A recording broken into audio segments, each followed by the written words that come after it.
Hello, Let's Talk Sport viewers on YouTube, and welcome to our Europa League preview between Arsenal and Atletico Madrid, the semi-final to see who will go on to win this trophy behind us right here next month before the Champions League final, the Wednesday before the Champions League final. I think it takes place. Funny enough, between these two sides, it's their first ever competitive meeting between the two. They have faced each other once before, Jamie, but only in the Emirates Cup, and big trophy for Arsenal Football Club. You know, they've won it countless times over the years. Yeah, 2-1 victory it was for Arsenal on those days. But yeah, no competitive meeting between the two. But this is still going to be a feisty affair because, of course, Arsene Wenger did mention last week that he is going to be leaving the football club at the end of the season. So this will be his last ever European night at Emirates Stadium. I mean, over the years with Champions League football, just a brief mention on Arsene Wenger, you know, consistent European contender, whether it be in Champions League or Europa League as it has been the past couple of years. How has he been for a manager at the football club, keeping him in Europe constantly season after season? I mean, it is fantastic stats, but I mean, the only problem I have with that is that people remember Arsene Wenger at the moment for not winning a European trophy. I mean, you can always say you could be consistent at it. You know, Man United weren't as consistent as Arsenal when Fergie was there. We had moments when we ended up in the Europa League because of how poor we played in the group stages of the Champions League. 2012 was really bad, and then we lost to FC Basel, I remember. But no, you know, at the end of it all, I think this is the biggest European campaign to date for Arsenal. I know that sounds daft because in 2006 they made the final of the Champions League, but when you know the legacy that we've got with Arsene Wenger coming up now, I really want him to win it. I think this is the trophy which would be great for him to win on. It should have been last year when he won the FA Cup. I thought that was it. That should be his final game. Do it on a high. But no, this is the perfect opportunity. He has to just win 3 matches, you could say, because of the 2 legs. But it's not going to be easy. It's still a long journey between now and the final. But overall, you know, I think Wenger will be remembered as a runner-up because let's remember he was Europa League runner-up in 2000 against Galatasaray. They lost on penalties. So he's been close to both of these trophies before, and I think at least completing one out of the 2 would be a very, very nice thing to do. I think it would be fair to say that perhaps if he does end up winning Europa League by the end of the season, that it wouldn't be as big as the Invincibles season for Arsenal Football Club, but it would be perhaps on the same level as when they did win the other 2 Premier League titles under his reign in the early stages of the 2000s. And I think if they're able to end this competition as the champions and get themselves back into the Champions League, I think that would be the perfect parting gift for Arsene Wenger at Arsenal Football Club. So looking at how they progressed through it, and they progressed through the quarterfinals by beating CSK Moscow. It was a little bit of a tricky one affair there. The Emirates, if you remember the second leg, it was certainly a tricky one occasion there. But they did have a 4-1 victory against West Ham last weekend, a convincing one as well. Quick goals. Quick goals indeed. And they've won 10 of the last 31 fixtures in UEFA competition matches against teams that are from Spain. So that's quite a good record, that is. Unless it was Barcelona. But they've lost the other 14. So it's like at home as well, they have a record in 14 encounters. They've won 8. Drawn 3 and lost 3. So there's a good chance that, you know, they could potentially cause a little bit of an upset here. Top goal scorers in the Europa League this season as well, with 29 goals. And Ramsey as well, he's having an absolutely cracking run of form at the moment. 8 goals and 2 assists in his last 9 appearances for Arsenal Football Club in all competitions. What does Arsenal, though, need to do in order to beat Atletico Madrid? Ramsey, does he need to be at the top of the game for that to happen? Because he feels like he's the best player at the football club at the moment. Absolutely. I mean, Atletico Madrid are such a sneaky team when it comes to Europe. I mean, you know, this is a team that have been finalists twice recently in the Champions League. And look at them in La Liga. They're going to finish second to Barcelona, which is a great achievement because Barcelona have been running riot again in that league and probably should have done better in the Champions League with that squad. But no, Atletico Madrid, you know, they've always had that front man, though, haven't they? Diego Costa, Torres, Forlan at one point was their main man, and then of course there was Falcao. They just seem to produce Sergio Aguero, and they just seem to produce these players without really spending much money as well. That's why I really like Atletico Madrid, because for fans they could start to worry, oh, when are we going to get the next Falcao or whatever at our club? And then the next season you have Diego Costa running riot, and he's done it. Well, he's been there. It's 2 spells now for him, and he's playing absolutely phenomenal again. Sadly, it's the last season for Fernando Torres, so this is another reason for them to end it on a high, because, as I mentioned, the Champions League has been not good to them, really. It's left them with bad memories. And, I think if they won the Europa League, it would give them not that full satisfaction, but at least to kind of show that with that squad they've got at the moment, they can look back and say, at least we won a majestic trophy, because they're just like Tottenham in a way. Very good squad, can play against the big teams, but on the big occasions don't win the games. Well, they did win the La Liga one season, didn't they? Well, they did, yeah. I mean, okay, that's better than Tottenham Hotspur. Yeah.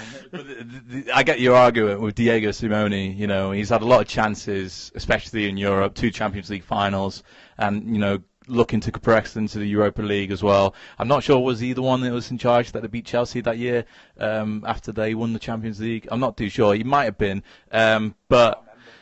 But yeah, his record in Europe in recent years, at least, has not been too great with the 2 Champions League final runner-up positions. But they've got a good chance to perhaps win it this time around in Europa League. How they progressed to the semi-final stages, so they beat Sporting Lisbon, but they drew 0-0 at the weekend against Real Betis.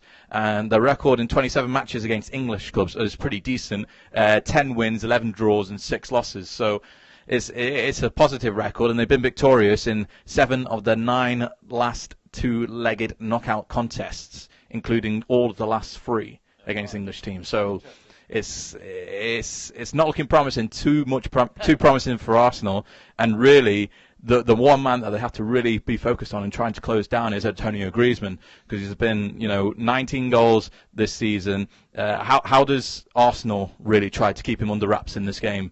Do you think it's possible at all, or do you think really they have to try and counter-attack it themselves with like Lacazette and Mkhitaryan as well? Well, when you got Lauren Koscielny, anything can happen. Fellow countrymen couldn't know the better of him. Yeah, well, I'm not a big fan of Koscielny. I'm not a big fan of the Arsenal defence, to be honest. But I'm a big fan of Mustafi.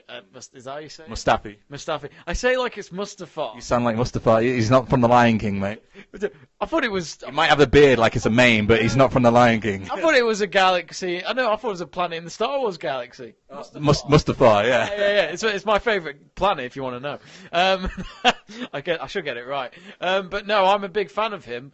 And he's getting a lot of heavy criticism now and again for us. I don't know what it's like at the moment for him at the club, but I'm a big fan of him. I think he's actually a world-class defender when on his day. And I'm Mertesacker's a bit on and off as well. He doesn't play as much, but because this is when the new manager needs to start clearing up, because that players like Koscielny have been at Arsenal for too long.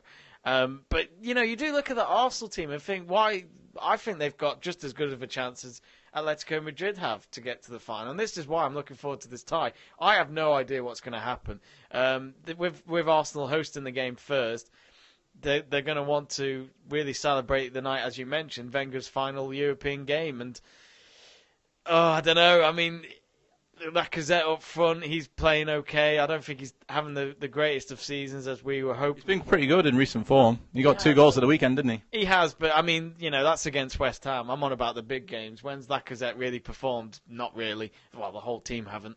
Aubameyang, though, this is what they've signed him for. It's match. Well, he's not in. He can't play in this game. Oh, he can't. No. Oh, and neither can Mkhitaryan, can he? No, Mkhitaryan can, because United were in the Champions League, whereas Borussia Dortmund were in the Europa, weren't they? That's annoying, but yeah. Oh God, without Aubameyang, that's going to be interesting.